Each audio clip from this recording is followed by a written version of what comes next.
Hello everyone, ये एक circuit हमें गिवन है। इसमें हमें time constant tau find out करना है। अब यहाँ पर सर्किट जो है ये डेड सर्किट है, क्योंकि यहाँ पे कोई भी इंडिपेंडेंट सोर्स नहीं है, सिर्फ डिपेंडेंट सोर्स है। अब डिपेंडेंट सोर्सेज के टाइम पे हम कैसे टाइम कांस्टेंट फाइंड आउट करें।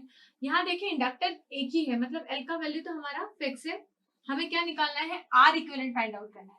आर इक्विवेलेंट फाइंड आउट करने के लिए हम क्या करेंगे, इंडिपेंडेंट सोर्स को तो डिपेंडेंट सोर्स को तो हम रिप्लेस नहीं कर सकते। जैसे हम इंडिपेंडेंट सोर्स को उसके इंटरनल रेजिस्टेंस से रिप्लेस कर सकते थे, यहाँ वो हम नहीं कर सकते।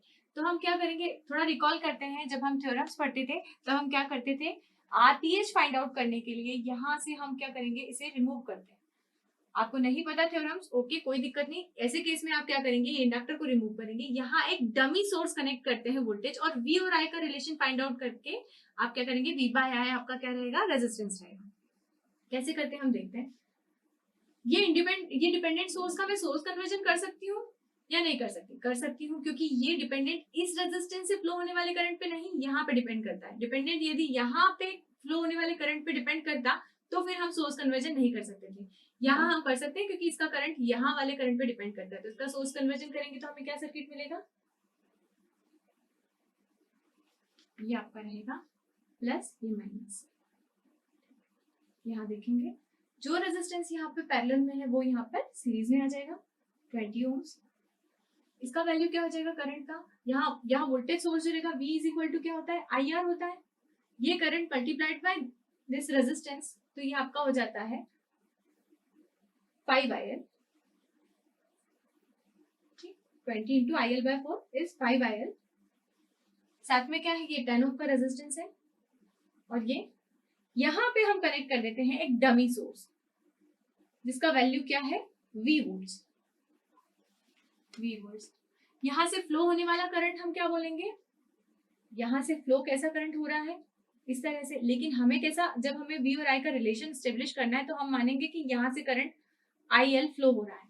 अब ये IL जो है और ये IL जो है दोनों का अपोजिट डायरेक्शन है। R इज इक्वल टू क्या होगा, V बाय IL, यहाँ से फ्लो होने वाला करंट ऐसा। लेकिन हमारे पास में क्या है, करंट का डायरेक्शन जो डिपेंडेंट था वो इस डायरेक्शन में था, इसलिए हम क्या करेंगे, ये जो करंट है IL, इसको मैं इस तरह से लिखती हूँ V बाय IL, इस तरह से हम लिख सकते हैं इसे। ठीक, तो इसका रिलेशन हम स्टेब्लिश करेंगे। इसमें हम क्या करेंगे, KVL लगाते हैं, तो हमें क्या मिलेगा, V, यहाँ का वोल्टेज क्या है V, प्लस यहाँ का 10 ओम रेजिस्टेंस है, 10 इंटू IL प्लस ये 20 into IL minus 5IL is equal to 0। तो V बाय IL यहाँ से हम फाइंड आउट कर सकते हैं। तो R equivalent will be equal to V by IL minus IL which is equal to 25 ohms.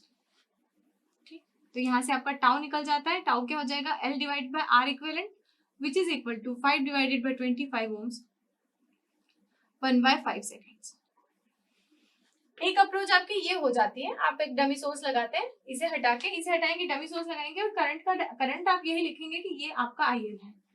ये थोड़ा कॉम्प्लिकेटेड हो जाता है, थोड़ा रिस्की भी हो जाता है। आप एक और ढंग से इसको सोच सकते हैं कि यदि यहाँ से करंट IL फ्लो हो रहा है, KCL लगाएं, यहाँ से करंट हमारा IL आ रहा है, यहाँ IL/4 जा रहा है, तो यहाँ क्या होगा, यहाँ कितना करंट फ्लो हो रहा होगा, ये वाली ब्रांच में आपका यहाँ फ्लो हो रहा होगा 3IL/4, राइट, क्योंकि 3IL/4 plus IL/4 will be equal to IL।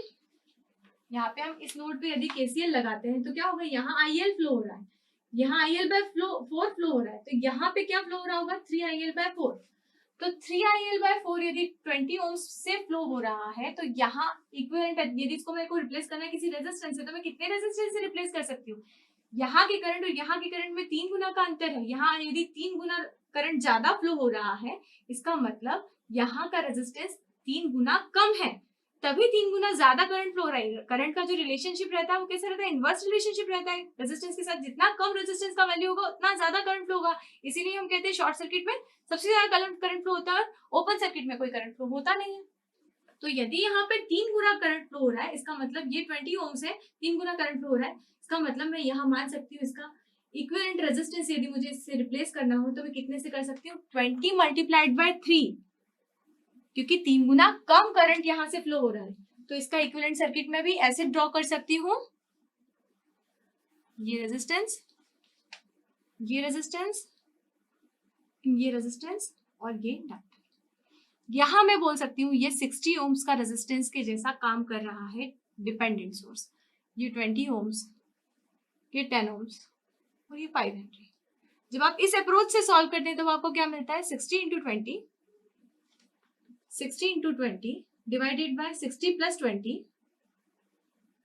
Plus 10, ये आपका आ जाता है आर इक्विवेलेंट, जो कि कितना आएगा, divided by 80 plus 10 which is again equal to 25 ohms, जो कि आपका इस केस में निकल के आया था आर इक्विवेलेंट।